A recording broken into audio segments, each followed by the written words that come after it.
Artificial intelligence is reshaping education, and Tallahassee State College is leading the charge with open arms.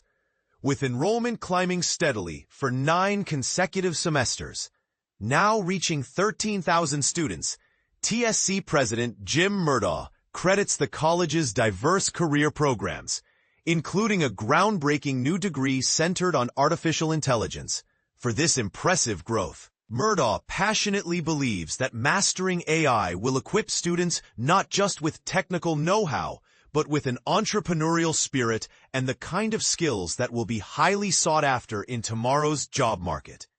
"I'm convinced AI won't replace human workers," he explains, "but those who understand AI will likely replace those who don't. The potential here is enormous." But here's where it gets controversial.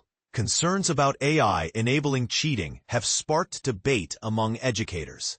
Murdaugh acknowledges these ethical worries and the faculty's apprehensions, but takes a pragmatic stance.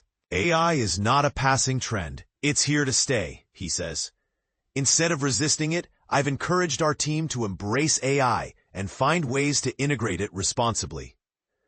He also challenges traditional ideas about learning and memory.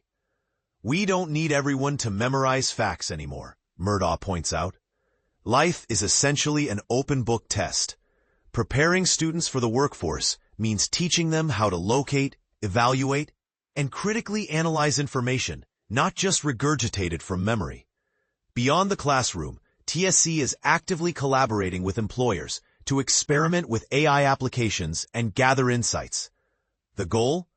To ensure students graduate not only familiar with AI technology, but also ready to leverage it effectively in their careers. This approach raises important questions. Should educational institutions fully embrace AI despite ethical concerns? Could reliance on AI diminish critical thinking skills? Or does it simply shift the focus toward higher-level analysis? What do you think? Are schools like TSC setting the right example? Or is there a risk we're overlooking? Share your thoughts below and join the conversation.